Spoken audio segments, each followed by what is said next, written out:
কি বলবো বন্ধুরা, আমার কিচ্ছু বলার নেই। কালকে এত জল ঝড় হয়েছে, কারেন্ট গেছে, আমাদের একদমই কারেন্ট ছিল না বাড়িতে।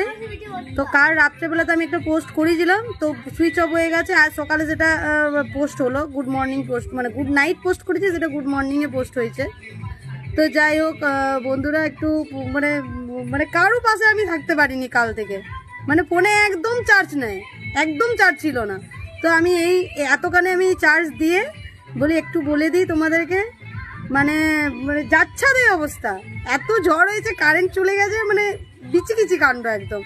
তো যাই হোক, আজ থেকে আবার এই অ্যাক্টিভ থাকবো। না, ওয়েদার খুব খারাপ, মেঘ করে আছে, পুরো মেঘ করে আছে। দেখো পুরো মেঘ। তো এখন কতক্ষণ লাইন থাকবে আমি জানি না, কারেন্ট থাকবে আমি জানি না। তো যতক্ষণ থাকবে ততক্ষণ সবার পাশে থাকবো বন্ধুরা।